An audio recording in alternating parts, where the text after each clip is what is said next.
Okay, we're back, guys. Oh, for those of you that weren't on earlier, uh, hurt my back launching the boat, and it hurts. Oh, it's tight. Always pulling your tie line. Last thing you want is that wrap around your engine. So, we're fishing for smallmouth today. So, again, we're working this area right here near the marina. It's a real rocky bottom, and smallies like it. Also, rocks retain heat and radiate heat. And when they do that, it warms up the water. So water is only 65 degrees, but usually around the rocks, it'll maintain that, if not get a little warmer. We are using the round bill right here that I painted. It's a color shifting um, and it works real well. We've already caught a nice size smallmouth, and we've already caught a trout, an annoying little trout that hit it. A lot of trout, a lot of trout here. So, I mean, basically, oh, there's a bite. Um, Basically, we're just trying to avoid the trout by getting some smallies, but these trout, they'll hit. The stupid bait. They'll hit anything. I mean, trout are stupid. It's one of the reasons why I don't fish trout, because they're kind of stupid. But bass are smart. Bass, the reason I got a million baits here is because you can't catch the same bass the same way twice. They smarten up. And that's why you have to present something different to them all the time, something they've never seen. And thus, when I paint a bait, they're unique. All my baits are unique. And what? No. Oh, wait a minute. No, not yet. Uh huh.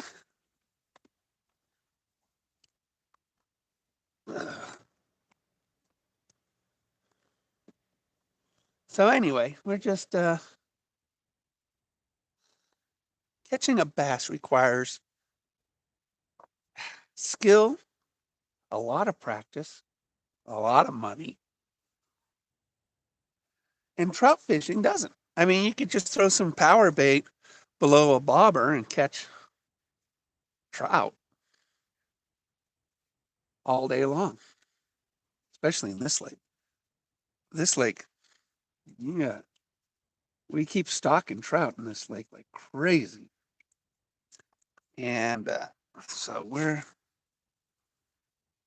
all right, that's good. That's good, good shot. So we're going to try to pull something out here. Started when I cast and work in area, I work at the clock, start at 12 o'clock and then work my way through the clock all the way around at 360 degrees. And there are fish here. So if this bait loses its interest in the fish, we'll switch our bait over to a different bait, even though I've already caught a couple nice sized fish with this bait. So, but you never know. And like I said, we're just working the clock here. Every hour on the hand, hour hand, we're just working it all the way around until we get a bite. Now, where I'm about to cast are rock piles and a lot of crappie. Now, crappie isn't going to hit this unless it's a big crappie. But we might catch a largemouth because largemouths like to feed off of those guys. And so do the smallies. So this is where a rock pile is now. So we're going to pull it real slow because it's real shallow. It's only about 6 feet right there. And it comes into a little channel here. And the more I would suggest you guys always fish a lake. Get to know it. Its contours, its rhythm of fishing, and just get to know it and become that lakes or ponds or fishing, that hatchery's expert. And you'll be surprised. I mean, you'll enjoy yourself a lot more because one jumped.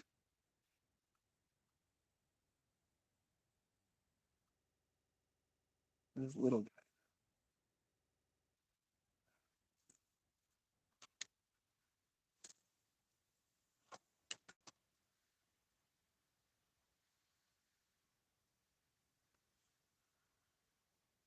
And just get to know a lake or a pond or whatever, a river.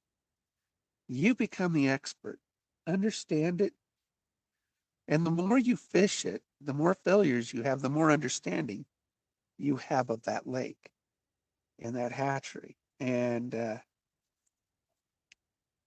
people start coming to you and saying, look, what do I use? Where can I go and help them? There's plenty of fish. I always tell people how to catch fish here. Oh, that's my job.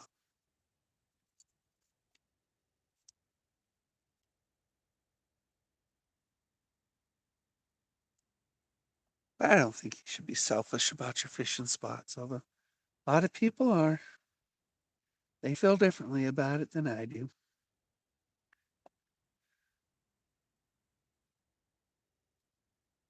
I always tell people where I catch fish. I know. I mean, you just watch the video. This is no secret. I tell you what I'm using and where I am. So it's like no big deal, guys. Although, if you want to use what I'm using, then you got to buy a bait from me. I guess I'm selling you. Okay, so we didn't catch. I've got one more cast to finish the clock on this over in this area. Now I'm going to switch to a smaller bait. Now, by switching to a smaller bait, I'll catch smaller fish, but I'll get the bite started. And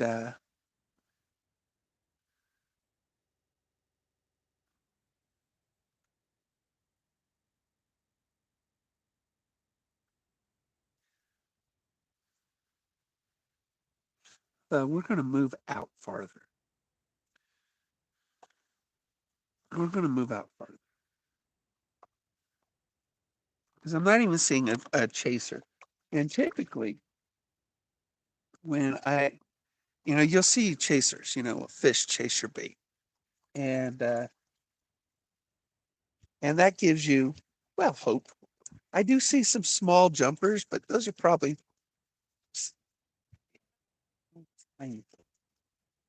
baby bass. You get a lot of baby bass. Yeah, bass that are about just slightly larger than your lure. Well, get it. Okay, let me come over here because there's a couple more rock piles over here that I like to fish in between and see if we can get something.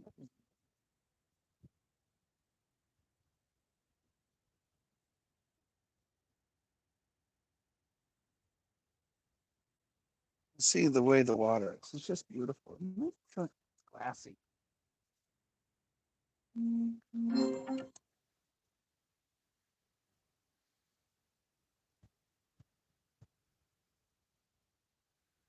Let's see. No, I'm not fishing in a swimming pool. You'd think I was, though. the way the water looks.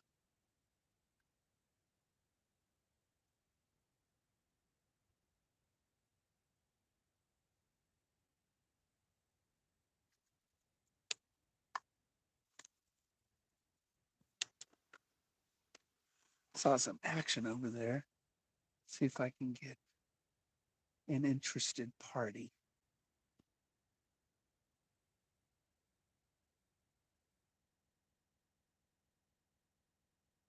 I didn't work my clock on it.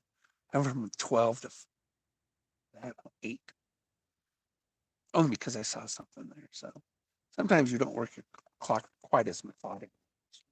So,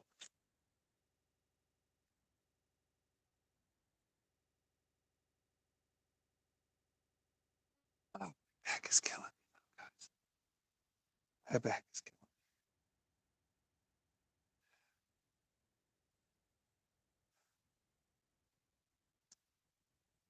I got my holy jeans today. Now my knee is like busted through these jeans.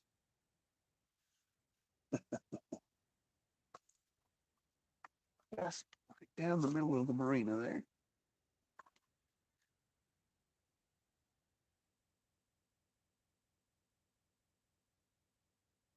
It's just a very slow, methodical reel in on this bait.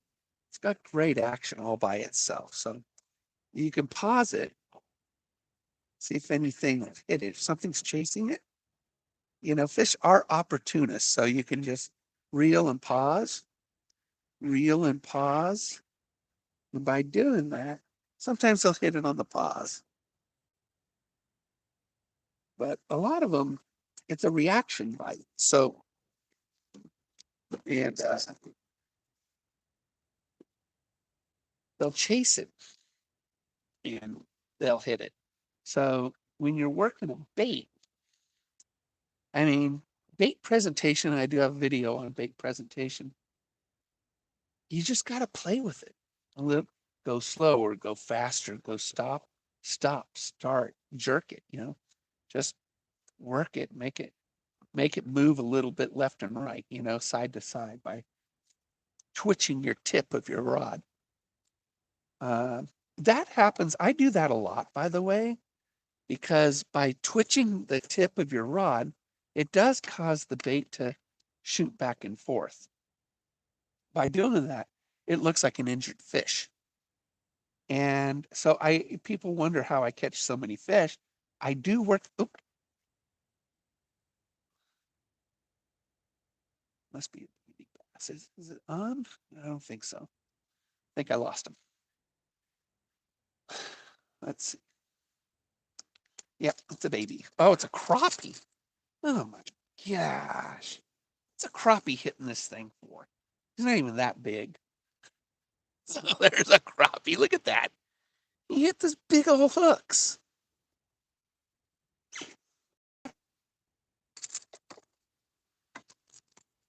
Stop. There we go. We got a lot of crappie. That doesn't surprise me. I caught a crappie, but on this lure. But anyway, there's a crappie. And we let him go. But I was twitching it. And by twitching it, you do give the impression of a struggling fish. So trout, crappie, and smallmouth bass so far today. So we're going to do a little twitching.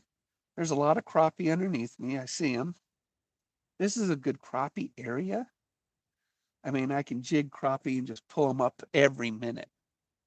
Sometimes, I do have my live well. If we're running low on fish in the freezer, I'll go ahead and do some crappie jigging and pull in 20 or 30, and they're easy. One thing about crappie, they taste delicious, by the way, but it's so easy to cut the bones out. And you don't even have to fillet it. You can just cut around the bones and still have a nice crappie, patty off of it. Really good. Krabby Patty. It's a crappie patty. Shout out to SpongeBob.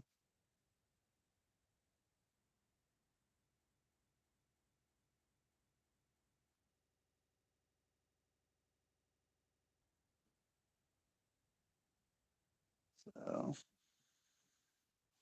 okay, we're drifting a little bit. So I'm going to get farther out.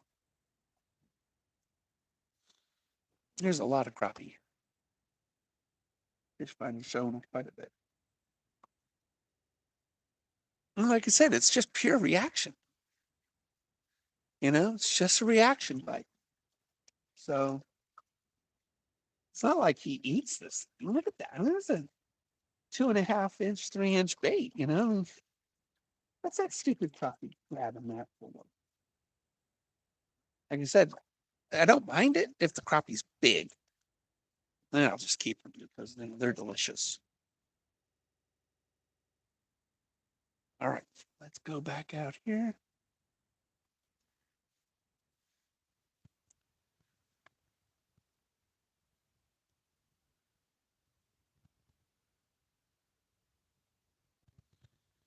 We're at 15 feet of depth now instead of 10 or 11. There are some crappie sort of suspended at about 60. And you wonder, okay, how can I tell what is underneath me on a fish finder? So it's really just a little experience because certain fish like to school, some fish don't. Some fish are suspended and some aren't. And some are big, some are small. So put all those variables together, and when you look down here, like there's a trout down here at 4 feet, but most of these are crappie. And because of the way they gather and the depth as opposed to the bottom, you can tell or logically guess, it's a hypothesis of what's there, what that is.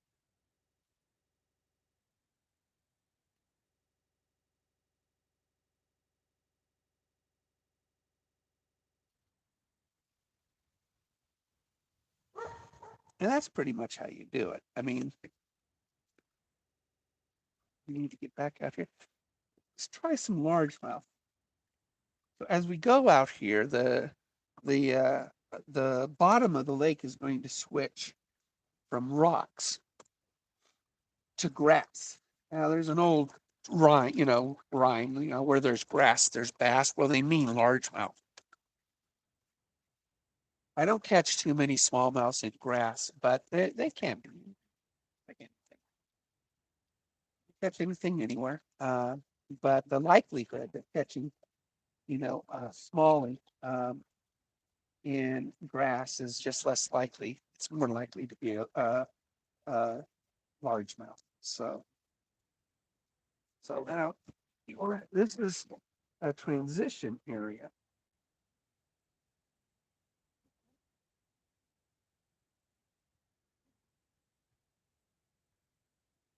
For my smallmouth and largemouth. So it's kind of a gambit right here. Whether we're going to catch a largemouth or a smallmouth, more than likely a largie.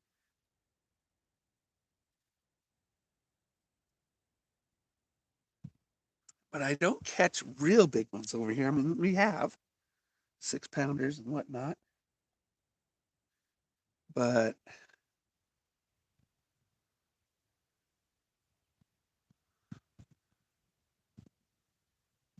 just gonna work it.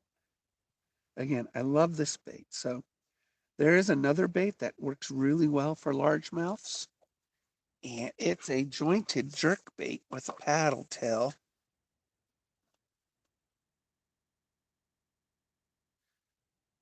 Works really well, by the way. So we might switch over to it from this round bill as we move into a different species.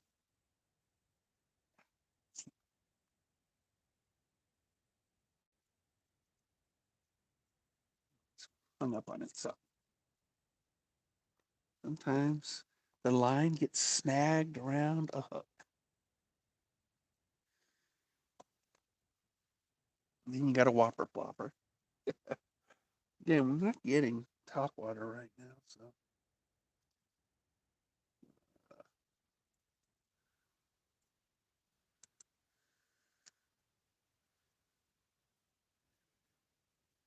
it really wound itself up a bit.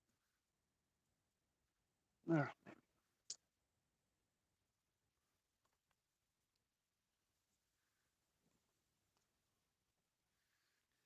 and be aware, a lot of times a bass will hit on the splash, so right on the drop.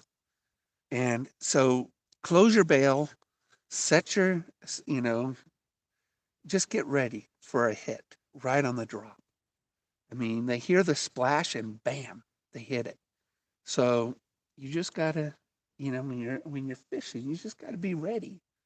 And that's the fun part about fishing. It's the suspense. It's not knowing when something is going to happen. Um, really is a lot of fun. Throw it over there where some smallies would normally be. Then we're going to switch this bait out. We're going to switch this bait out for that one lure I told you about. Always had good success with it. It's an accidental paint job. Kind of messed up on the paint, but I think the accident, the fish like it. They don't. But I just got done painting a few more like it, so at home, so they'll be in the store. So we're going to swap out this round bill, and we're going to go with a jointed bait. You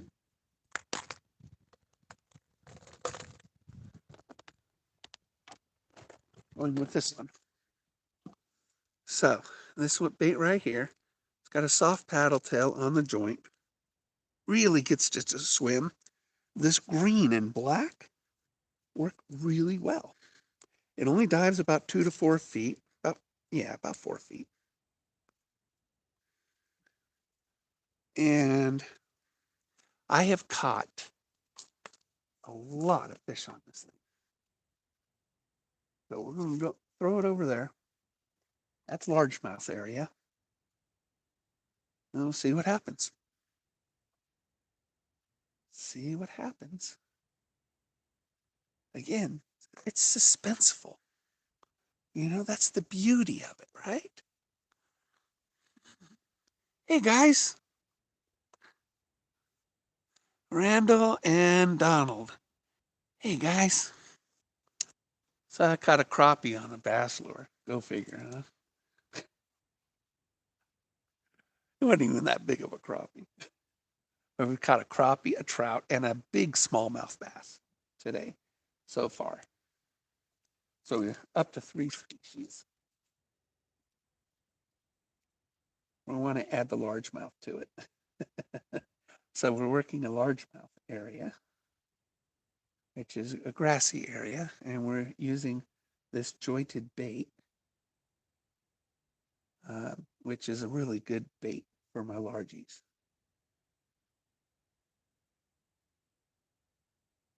It's a good bait. Looks fantastic in the water. That paddle tail, that plastic paddle tail really causes this bait to swim. I love this bait design. I have a lot of them in my tackle box. Shad, brown trout looking, moody one. This, my back is killing me. I pinched a nerve in the solar plex, and it hurts. So I'm really not putting a lot of effort in my casting. So we're going to, flip the tip, twitch it. And the nice thing about doing that, this really moves this bait left and right. Whenever you get a bait, throw it right in front of you, just where you can see it.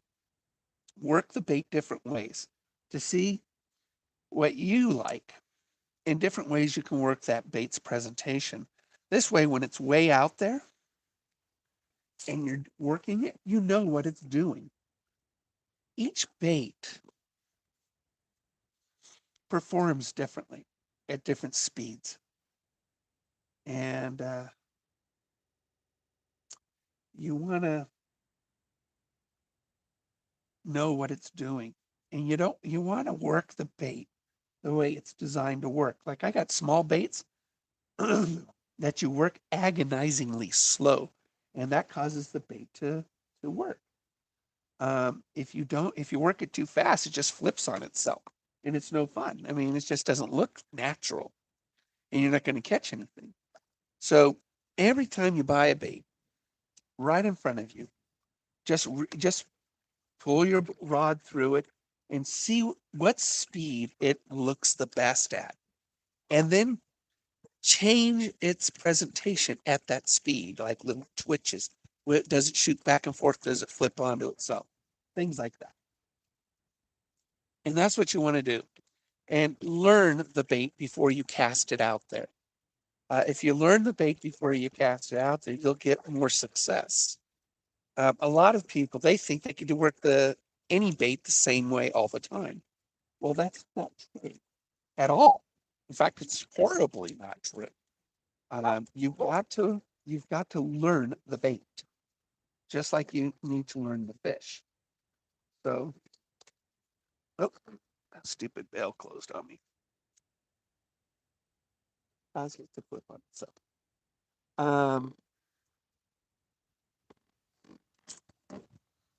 And that's what you want to do. It's just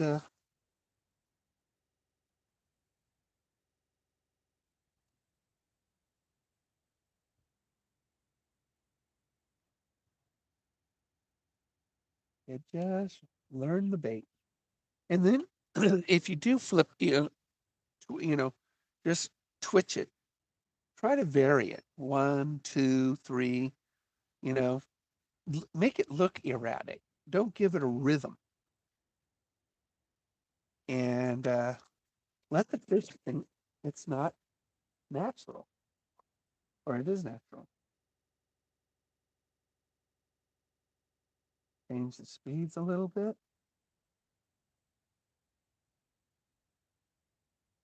Then cause it to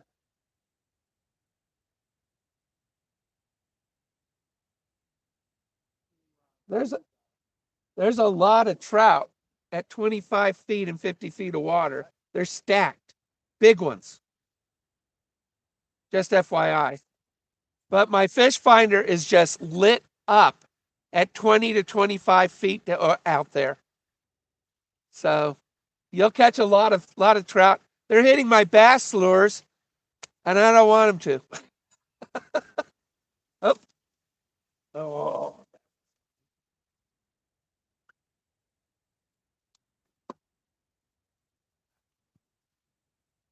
But there's a ton of fish out there, guys. You should catch a ton.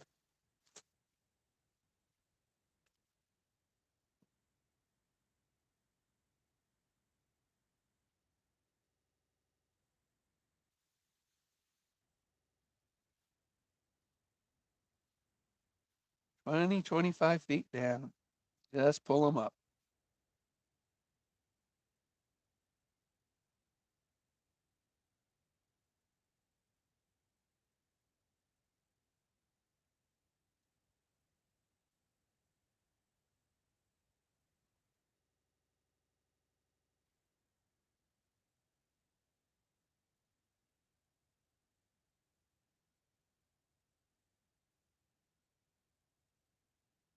Ah, my back. Always be a nice guy out on the water too. Yeah, they're shooting for trout. I personally, I don't care unless it's really big. And like I said, trout are stupid fish. They'll look at anything. Well, it's the same thing over and over and over again. Now, there are some trout that are pretty smart. The ones in Klamath Lake are huge. There's a reason why they're big. They're smart. It's a good fly fishing lake. Really good fly fishing lake. That guy's got to have a fish finder on that boat, a drift boat, because he's got to be over a ton of them right now. He's got to be over a ton of them.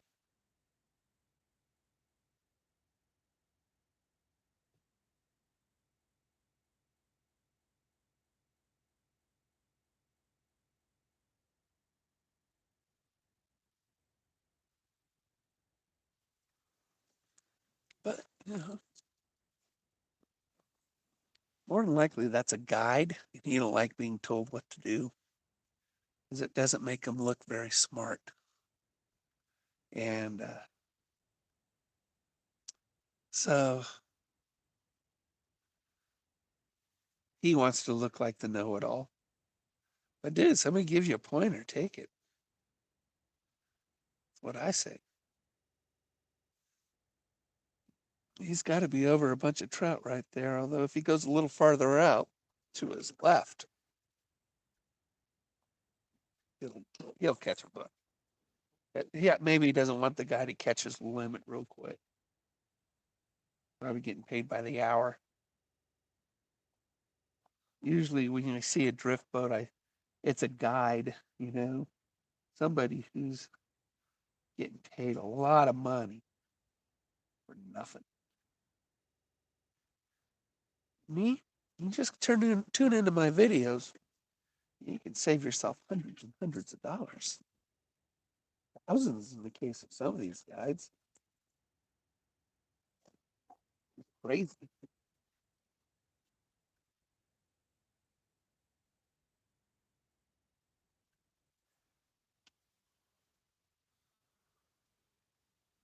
Come on.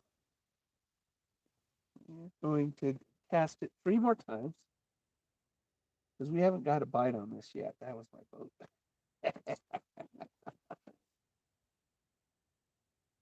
It sort of work the clock.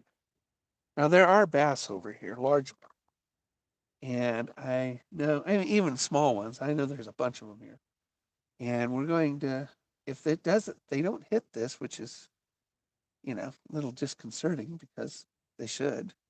It's a really good bait. Um, we're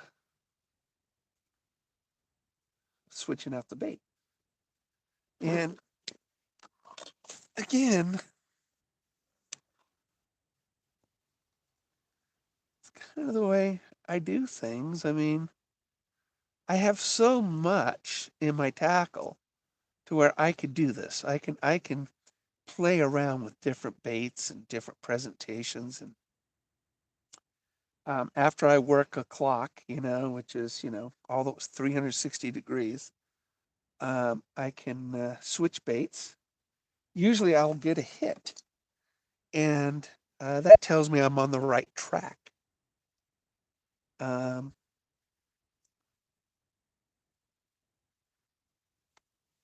one more, one more. We're going to throw it by the dock. Perfect. I do cast my spinning reels differently than everybody else, just the way I was taught. So, if you ever notice, I cast upside down and then reel it in right side up. It's just the way I do it because I use my thumb, not my forefinger, for releasing the line. It's just way, but I can cast it accurately, so it works for me. All right. We didn't get a bite. No hit on this. So what we're going to do, I'm going to switch out this bait.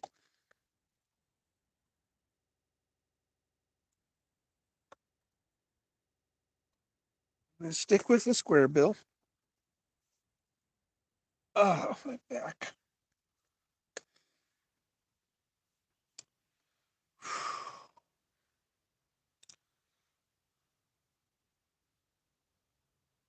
And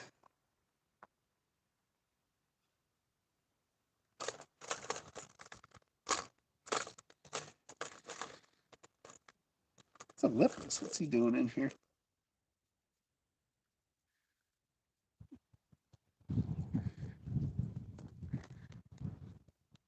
Okay, we're gonna go with my brown trout looking one. Sometimes same bait, just different color. And you know, color does make a difference, guys. Color does make a difference. Sometimes they want red, sometimes they want green, sometimes they want bright. You know, typically, okay, a rule is clear water, bright colors. By the way, this is clear water, but the my dark colors work good, obviously, in this lake. Now, dark colors work good in every water, all right? Bright colors do not work good in stained water.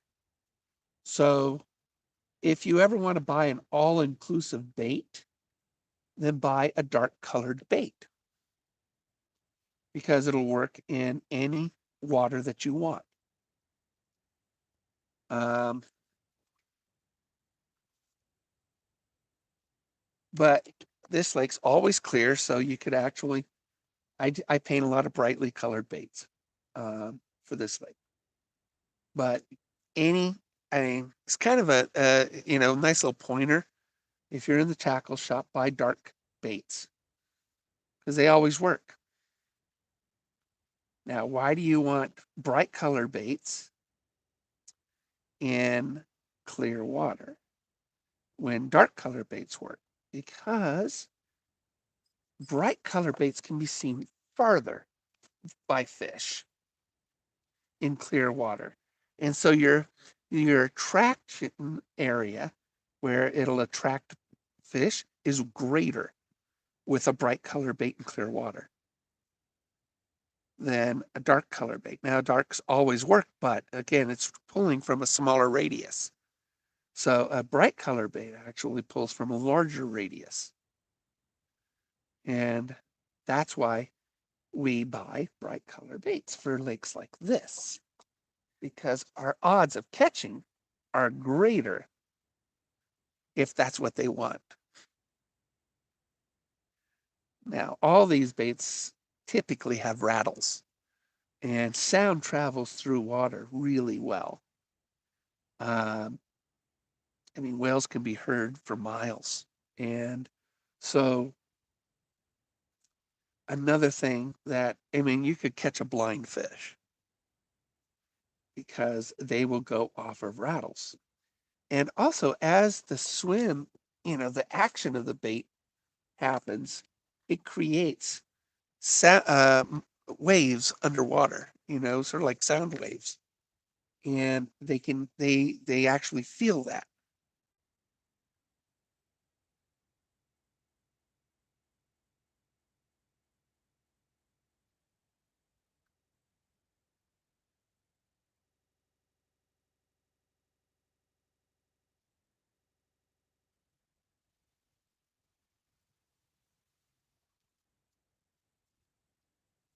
Still think there's fish over there.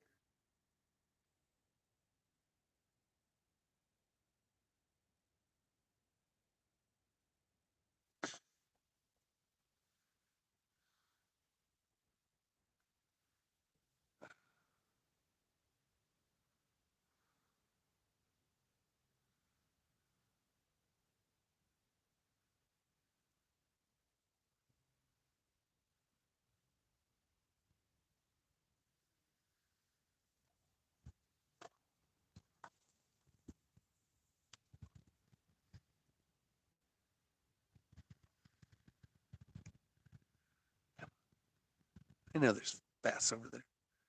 I just want that, basically I'm trying to figure out what they want. That's what I'm trying to do. I'm trying to figure out what they want. And to help with that too, I mean, large baits catch large fish typically, unless you're that stupid crappie. Um, so watch this. I'm going to show you guys something. So I'm going to take this big bait off, and we're going to put a small bait on it.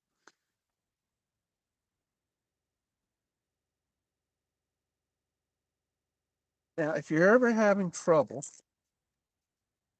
catching fish, always go small. Now, make sure your rod can handle a tiny bait. This is a medium light rod, so it can handle this bait. It's rated at 1/8 ounce, so that's what pretty much, this bait's just a little heavier than 1/8 ounce. So what we're going to do, we're going to toss this. Now, I already told you that certain baits have to be worked differently. This bait is one of my favorite baits, but watch this. Toss it out there, and what you got to do is you got to wait. This is a slow sinking bait, and you got to wait like 10 seconds, which is a lifetime, you know, for you to wait, because fishermen are very patient. So we're just letting this sink. It's going down real slow right now. Sometimes you'll get a hit right when it falls, but what you do is just let it sink. And then we're going to reel it in agonizingly slow. Okay. I mean, this is it. This is it. Me reeling it in. All right. This is the speed. All right. And so really slow. I mean, agonizingly slow to where it hurts. So we're just reeling it in slow. And we're going to get a hit. At least that's my hope. Real slow. And this actually has pretty good play. You can see the tip on your light rod move. And that's the action of this lure. This lure's got really good action at slow speeds, and it's got okay action at medium speeds, but it's lousy in fast speeds. So again, you just got to learn your lure. I see it in the water. So I'm going to let it just sort of fall to the bottom. And again, you just got to learn the lure. And once you learn it, this is sort of my sunrise bobble, is what I call it, or sunfire or whatever. And it just, I didn't get a hit. All right, that's okay. We'll get a hit. Don't worry. So now we just we're just letting it fall. And it's such a slow drop that you got to watch it and just let it fall slowly through the water column. That in itself is a type of retrieve when you let something do that. Even though it's not coming to you, it's going straight down. You're still presenting the bait to the fish. And that's all part of it. So now I'm going to reel it in slowly, maybe a little faster than before, but not much. Because again, we're just learning presentation.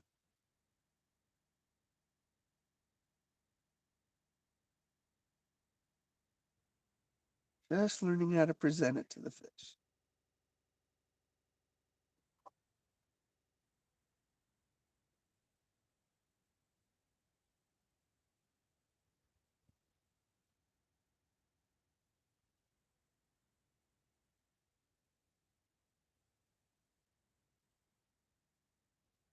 Drifting off of my target area, which we're going to move as soon as I reel this in.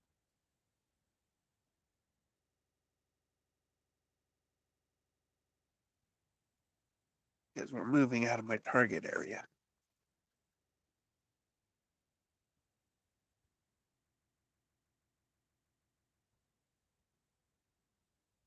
So I want you guys to see what a little bait can do. Little baits work better than big baits. But if you work the little bait, get a feeding frenzy going, then you can get bigger fish by switching. People wonder why I have lots of rods. Because these different types of fishing. So, all right, let's get this. All right, so that was a perfect cast, right where I wanted it. She's at the corner of the dock. And we're just letting it fall, letting it fall.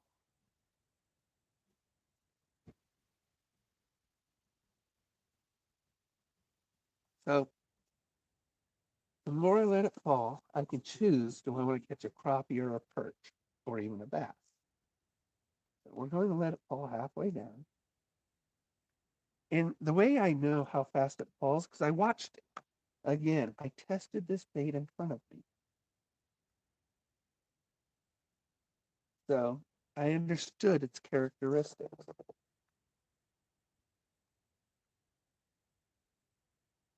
I also know that if I reel it in too fast, it pulls it up out of the water column. Oh, there we go. And there you go.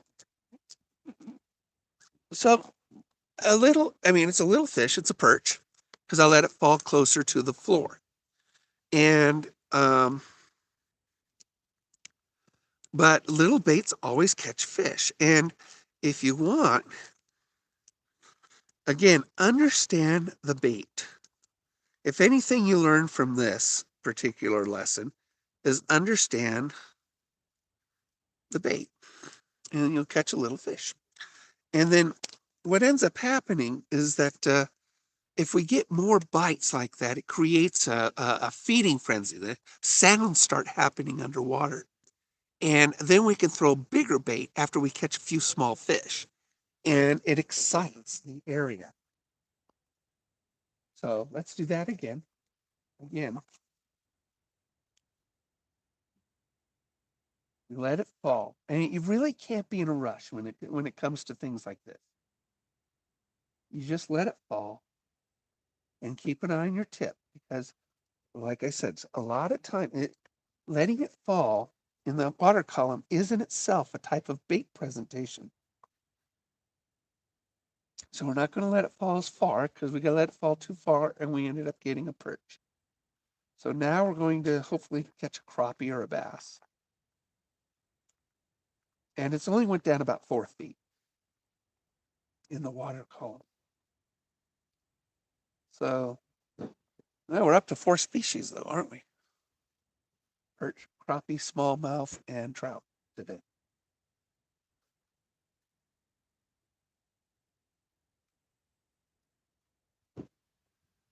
That's what we're doing.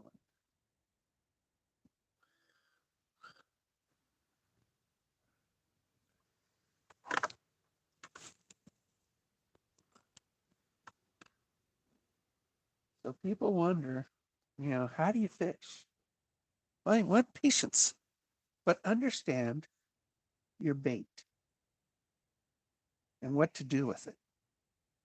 Now, I use hard baits 90% of the time. So they're easy to understand the characteristics of a hard bait by just playing with it. Um, Again, very slow retreat. Really slow. And just get ready for it. It's like a good suspenseful movie. That's what it's like.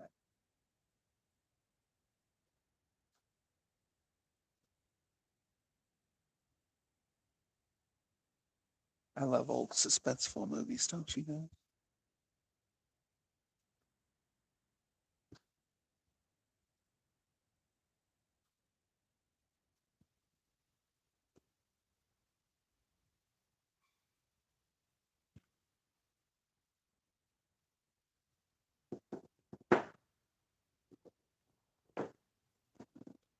Pause it, let it sink again.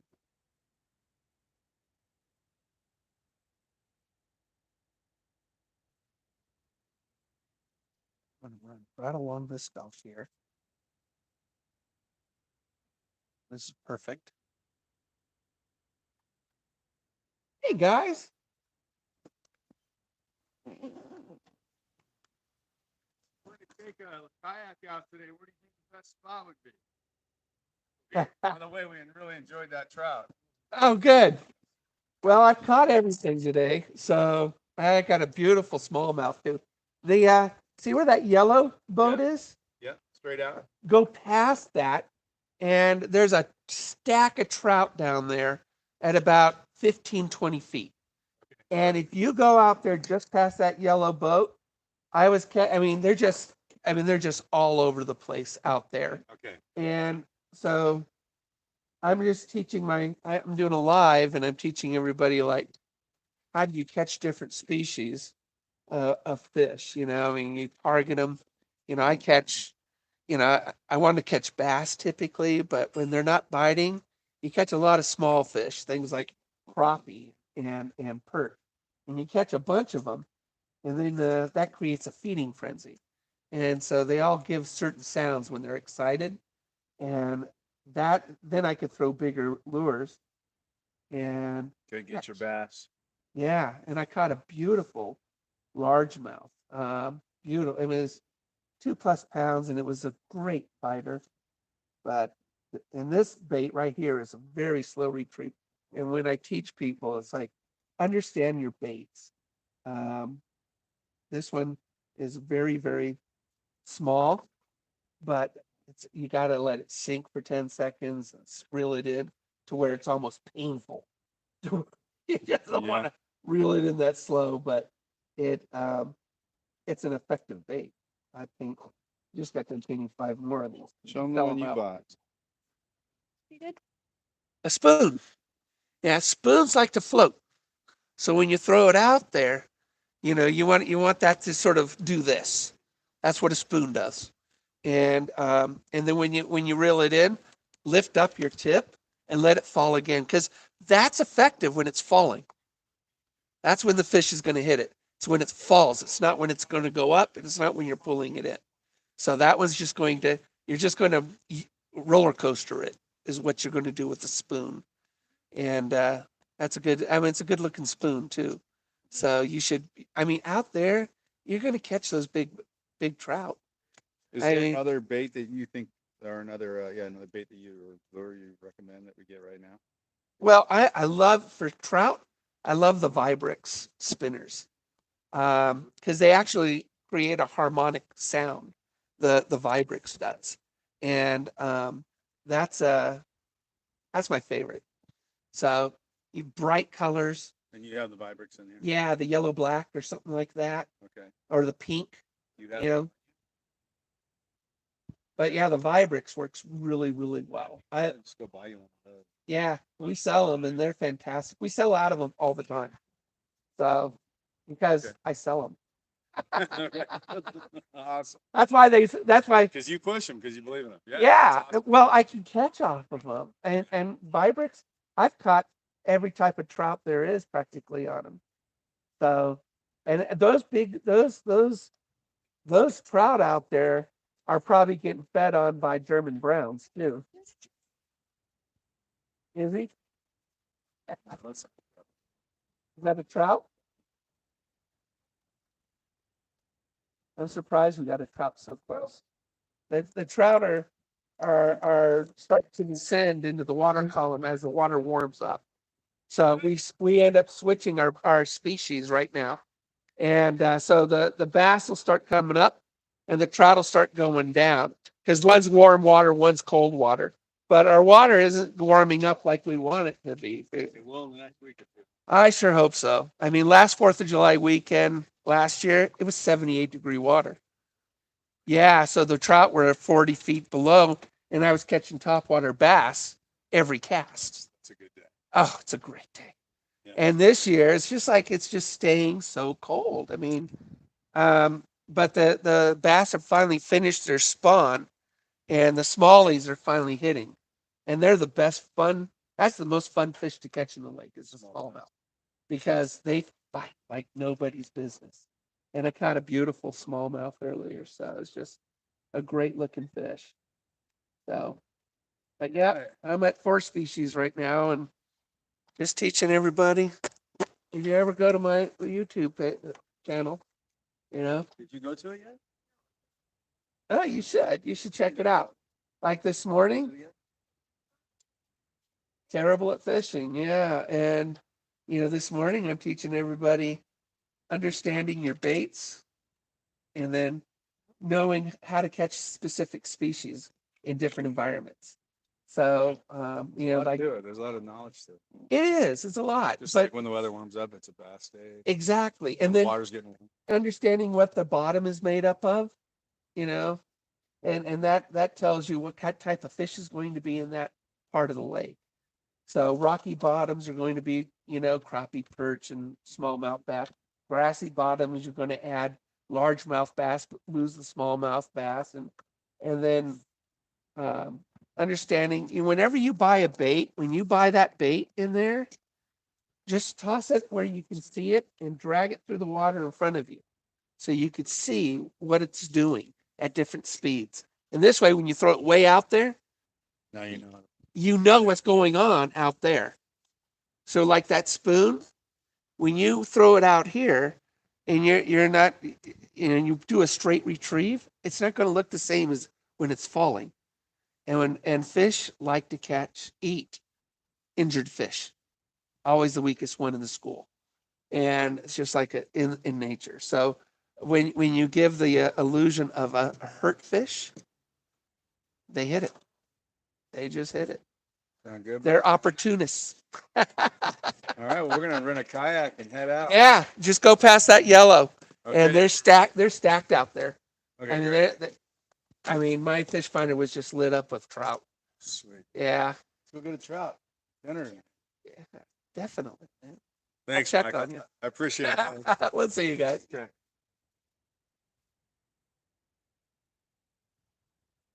Good morning, guys. Morning, how you doing? I'm having a good day. Even if you're not catching something, it's a good day on the water. But we're catching. How far down are the trout? 15 to 25 feet in 50 feet columns. So if you go out there past the buoys, they're stacked. Big ones too. They're big trout out there. But go 15 to 20 feet down, you'll catch a ton.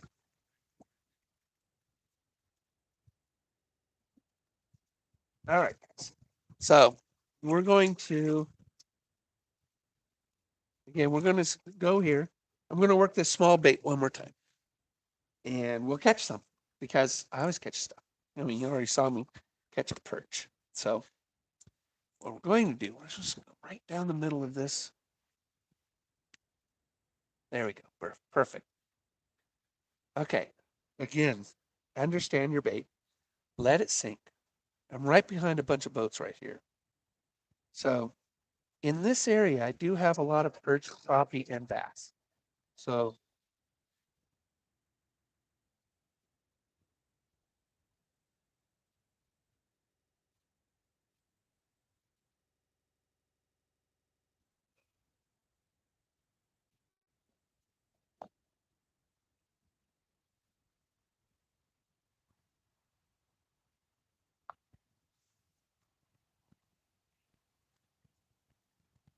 you can almost jig this.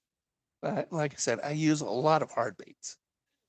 So then what you can get with a jig, you can get with a hard bait if it's small enough and you work it.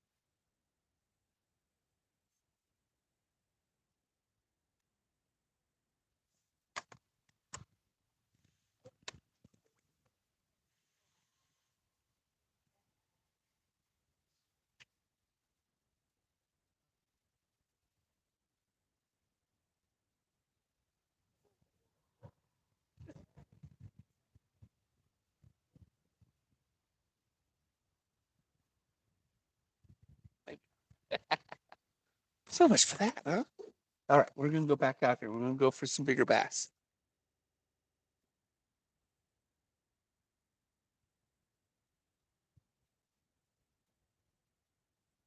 I enjoy my light here. This is more fun to catch something on light action. fast action light poles and stuff like that. And it's just more fun. That's all. And when it comes down to it, you're out here to have fun. You're not out. I mean, if you're competing, that's different. If you're in a competition, then your strategies have to change. No longer am I looking for any fish. I'm looking for the big fish.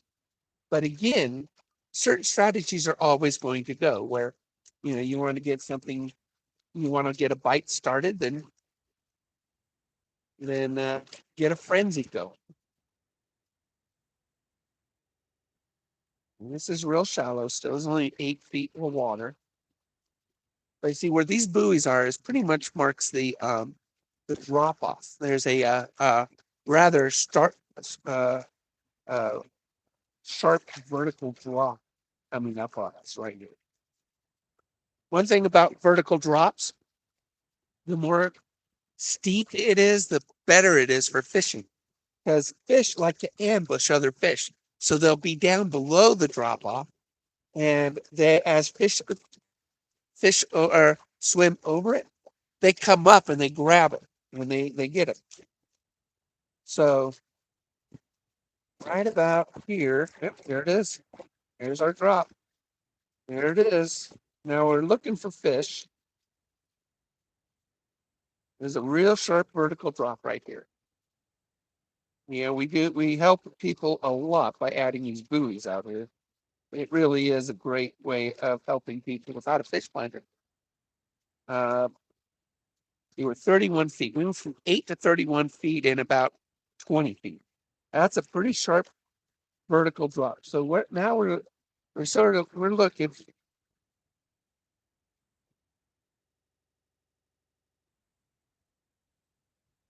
I told everybody 50 feet of water column, and we go down 25 feet. And that's usually, and we're only at 33 feet. If we go farther out, but we're going to go over here. And I really want to catch more smallmouths.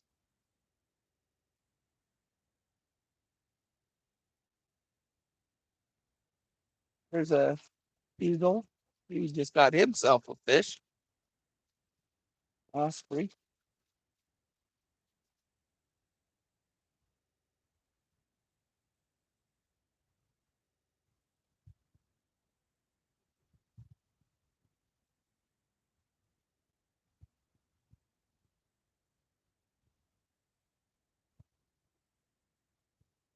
Here they are. Comes the fish. Yeah, just past this yellow. Not a big grouping of fish. These are trout. As you could tell by how far they are and the groupings of them. Trout do like to swim in schools. So you don't usually find a solo trout unless it's German brown. Those aren't as much of a schooling fish, the German brown. Now we're coming up on that ridge. We're at 22 feet.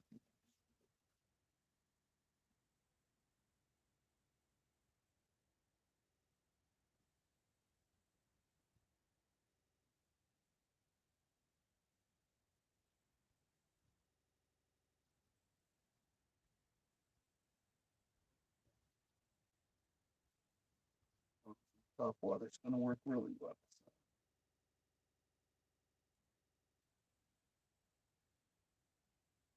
We'll go with a lipless. Now, one thing about my tackle box here, as you will see in a sec, you guys can see my tackle box, yeah. So everything is labeled all in my tackle. So, you know what? Let's go with a Ned rig. I'm going to go with a Ned because actually Ned's work. What is a Ned? You're probably wondering, what is a Ned? Who is this Ned? We're going to work a Ned rig Now, the problem over here is that it is rocky bottom. I lose dead rigs.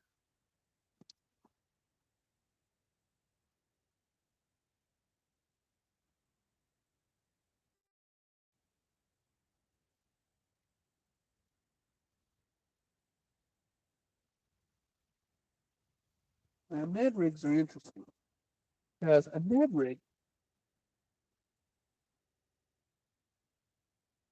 Hello.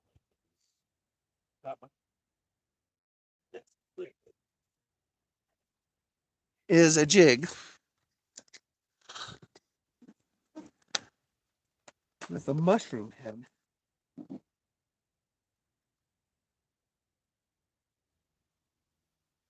And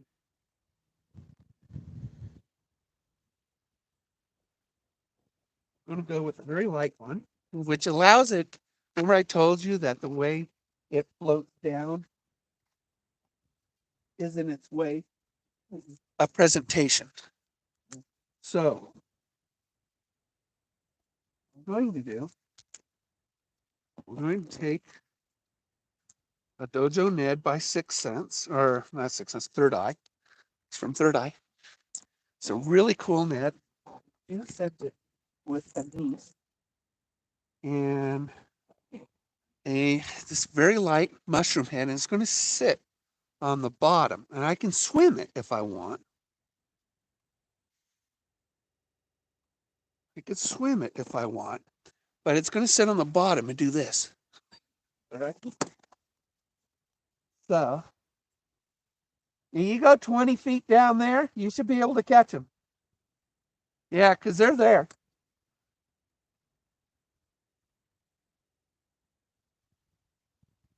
Me, I'm shooting for smallmouth. Yeah. Caught a nice big one earlier. I like smallmouths. They're the best fighters. All right, guys. So now we're going to cast that out there. And one thing about using a very light net is that now the net is going to go down like this, and it's swimming that bait. And on the drop, you work really, really, really, really well. But it requires patience. Comes a skier.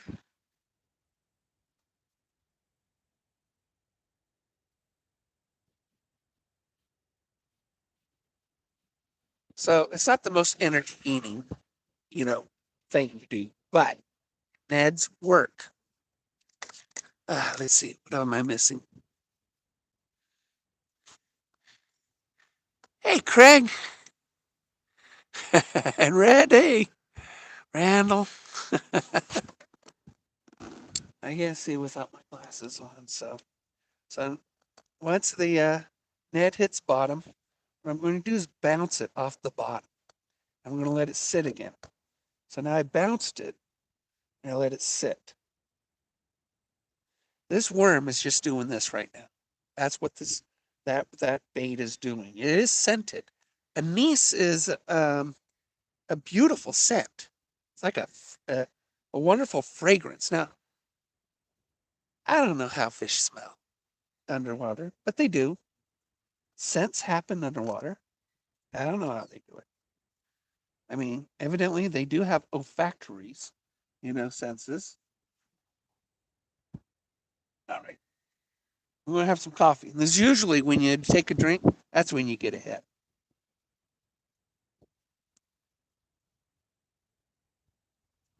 Didn't have a drink.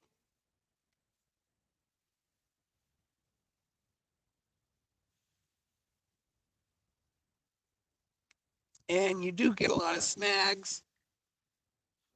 Uh, you lose a lot of baits. Let me see if I can drag my anchor a little bit over to where this is and get a different angle. I hate losing baits. You wonder why you have so many nets. It's because you lose too many of them. That's why. Oh, you got it loose. Yay!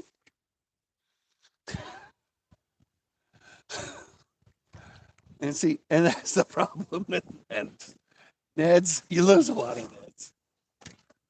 All right, we just toss it out there.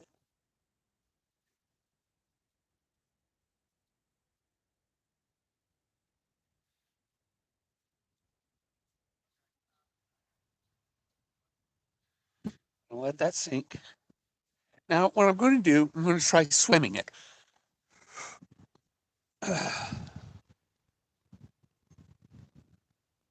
Now, I like to bounce it a little bit.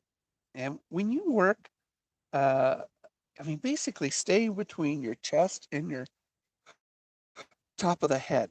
You don't have to yo-yo it a whole lot.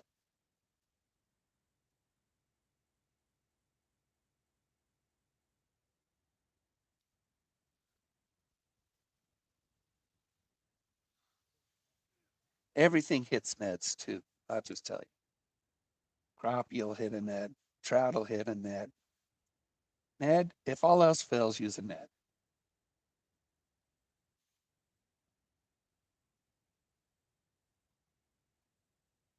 Just requires some patience. It's a finesse rig, the Ned is. What we mean by finesse, oh, there's a fish chasing it. Let's see if I can drop it down and jig it a little bit. And that's something else you could do too, is actually jig a Ned.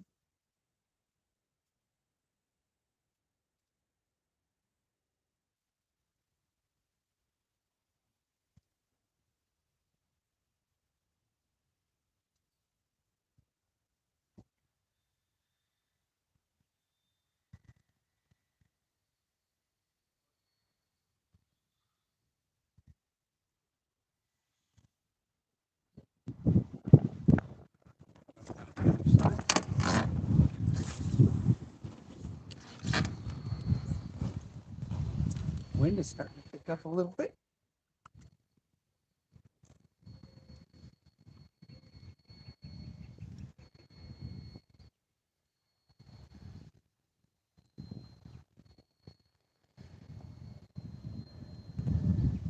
And you can put a lot of things on a net. Besides worms or Neds, put craws on it. Something small, something that has, that can move in the water column. Oh, there we go. Oh, I missed it. Missed it. That was a bite. Missed it. You gotta do. You just gotta keep an eye out.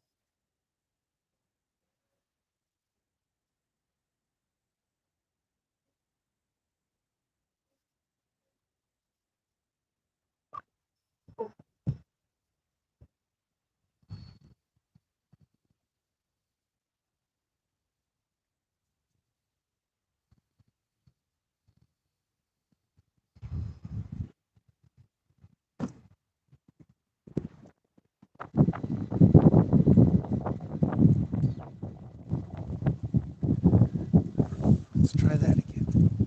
We did get one bite there. Again, little patience when it comes to net rigs. Again, that's why a lot of guys don't work nets. Fishermen are. You'd think we're the most patient people in the world, but we're not.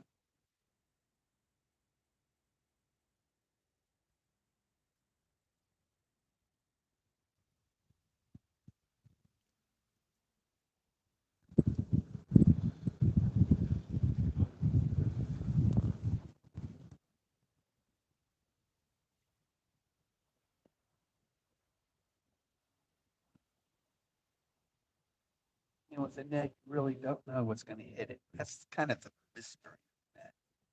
I mean, nets are great for smallmouth, but because it is a smaller bait, they attract a lot of.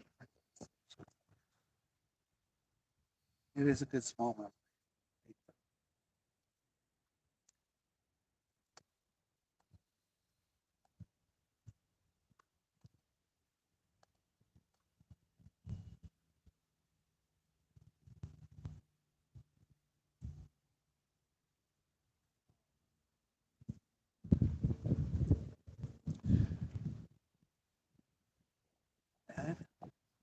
I'm focused. I'm not seeing a lot of action underneath me.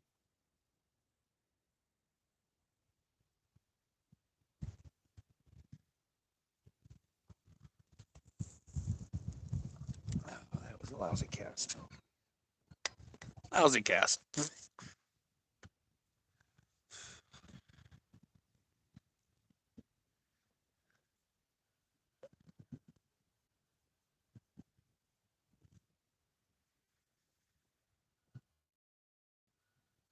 You never know. See, I work even a bad cast. Because you never know. I mean, to be honest, a bad cast could be right on top of a big old fish. You don't know until you work the bait.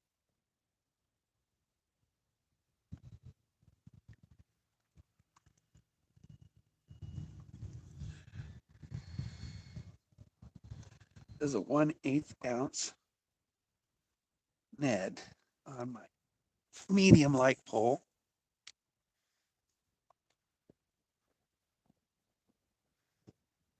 Now, the poles have, indicators of what they recommend of line and on weight. Pay attention to that. That's why we own different rods.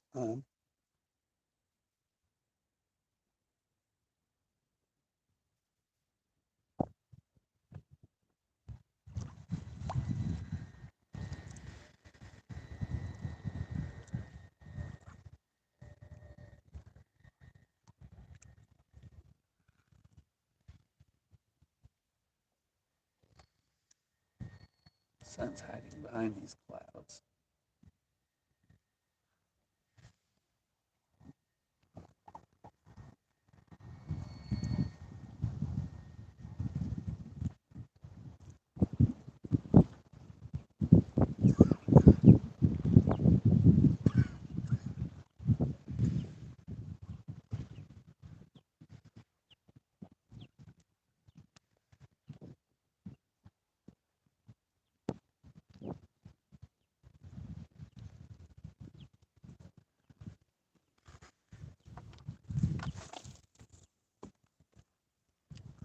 Good cast.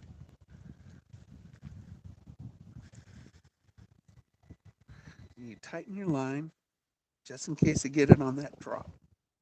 While it's sinking down into the water column, you just sort of let it do its thing. Let it flutter down. It's like a spoon. A spoon, you just let it flutter down. You work it that way.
All right, we're going to try one more time. That Now, this green pumpkin is usually your go-to just about in everything. What you want to, it's pretty much a go-to color. And Third Eye makes a very good bait. I would encourage you guys to check out Third Eye baits. I mean, really good bait. It's an American. It's a guy like me. Yeah.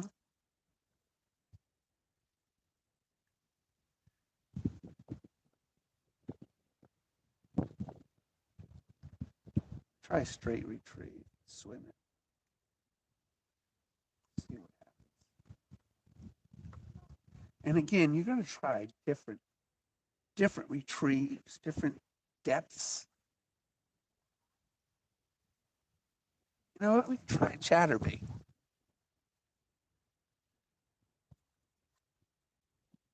You know, I didn't try chatterbaits for the longest time. So we're going to try chatterbait. And I got hooked as well as the fish, man. I mean, it's just chatterbaits are, they're effective, really effective baits. And we're going to stick that rig inside that bag. So,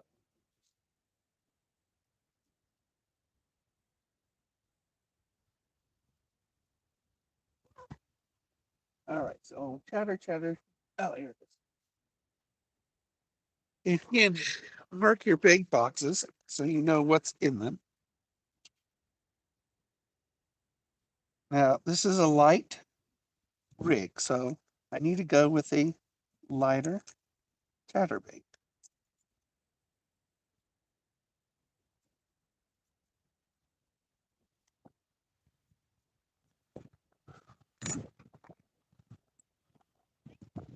I'm going to go with this one. It's not weedless, but we're not in weeds.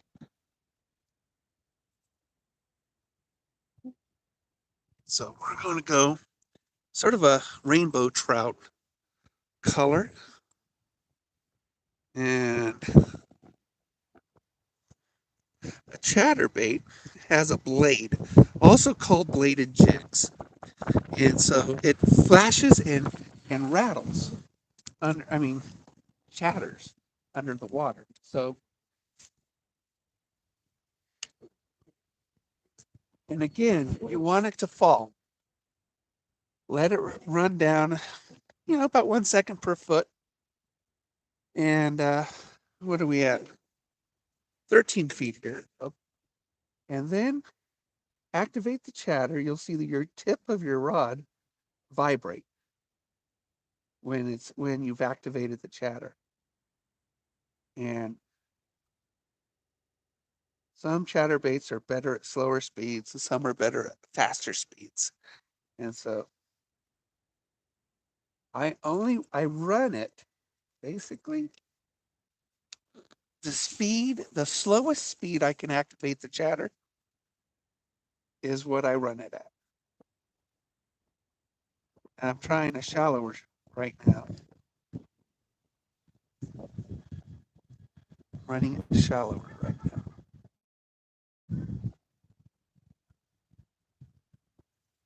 And then we're going to run it deeper.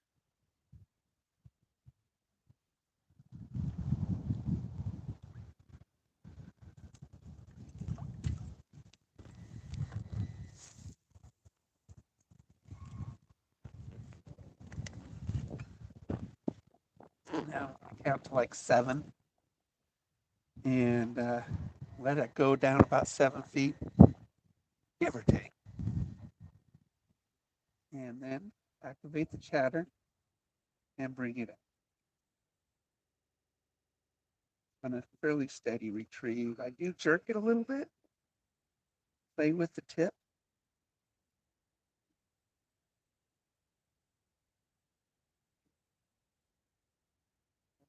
Feeling the chatter though.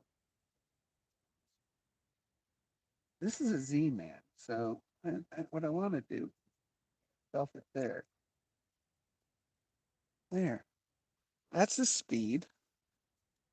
And so what I want to do,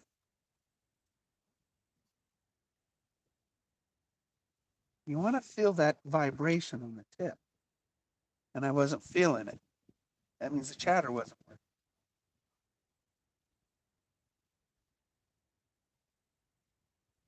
I'm not feeling it.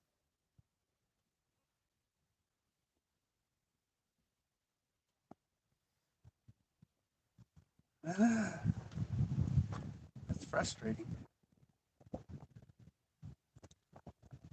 So we're going to switch out the chatter bait to something that will chatter for them. I don't know what's going on with this bait. It's hooked up right. We're going to switch it over to a different chatter bait.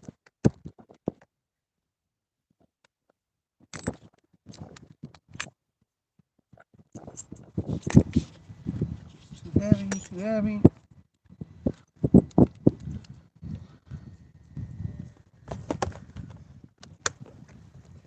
Different color too. This is a bronze, black.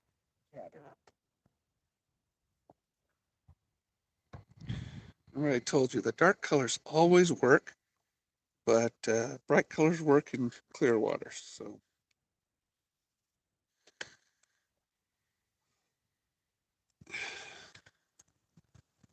get this shot close.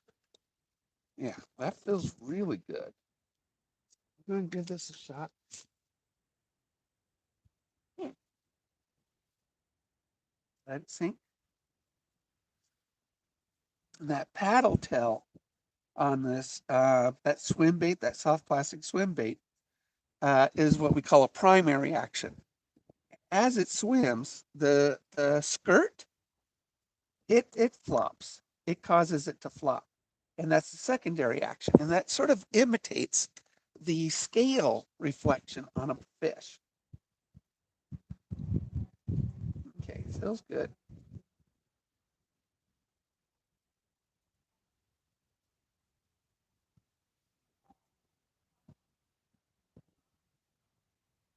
And that's why I always match the color of the skirt with your trailer, which is the plastic you put on it.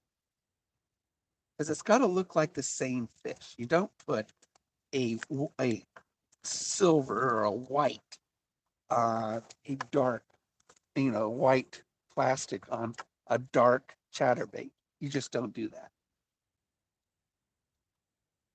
A little shallower now.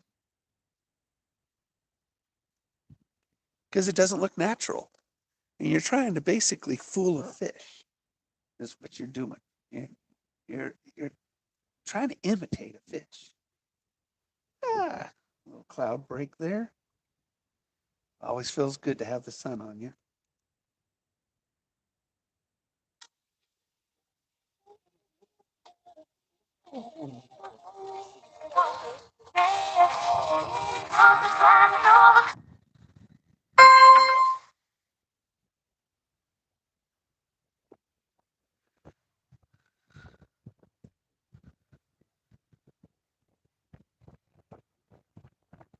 Not doing too good in this spot, so I'm gonna move, get closer.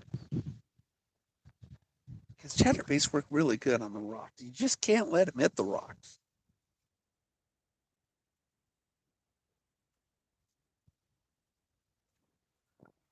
Let's see. Pull up anchor.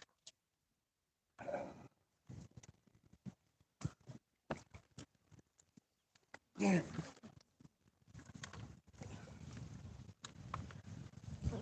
What am I pulling up something? I know it. Yep.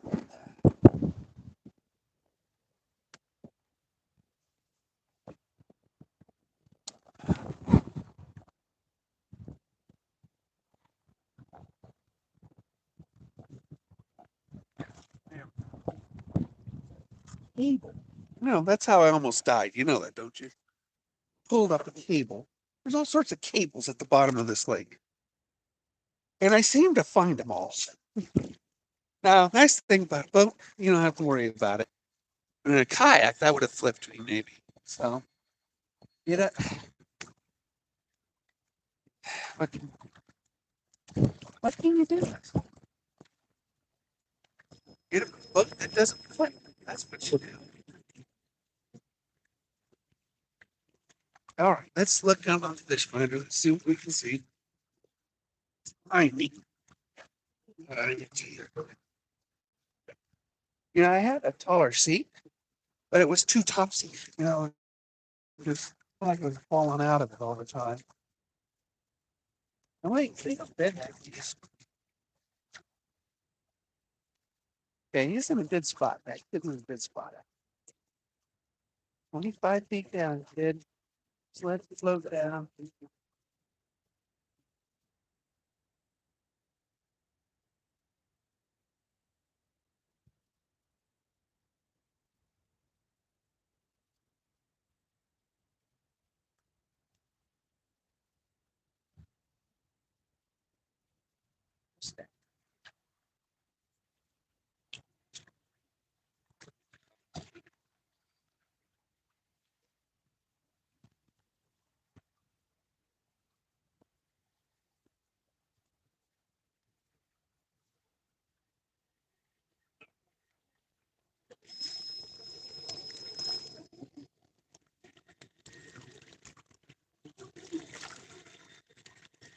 About to set anchor over here.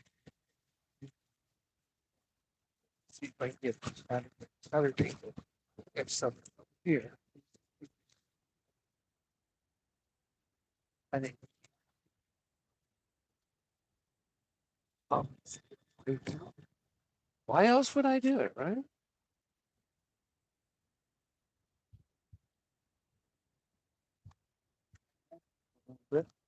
So catch this.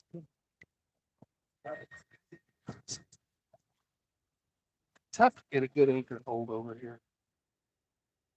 It is rocks.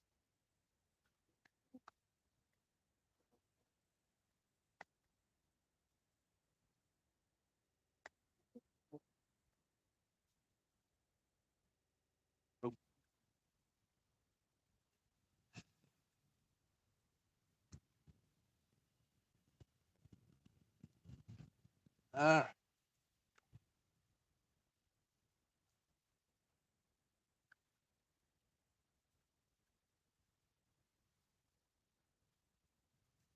it's like anchor hold.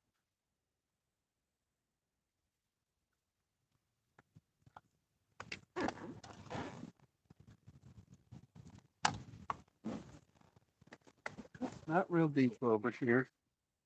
9 feet or so.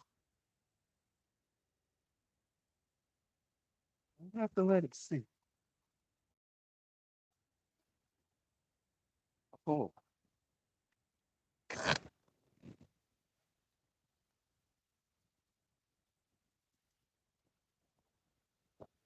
It's good to have swivel seats.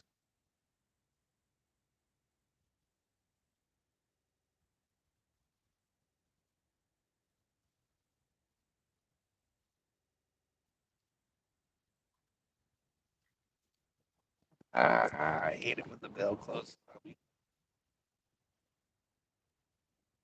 Break your line.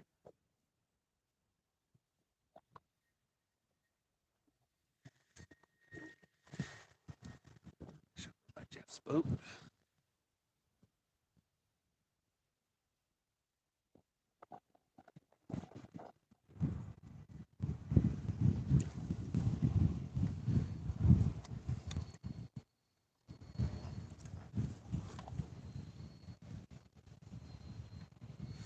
Actually know people's boats here.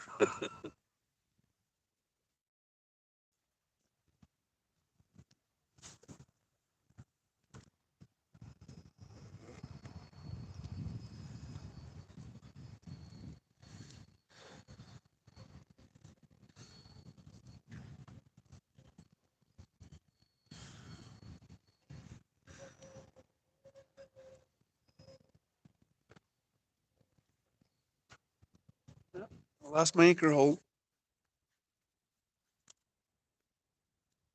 Dragging on the rocks.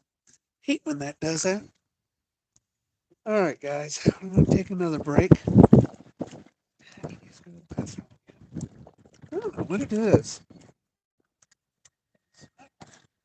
My prostate. Fine.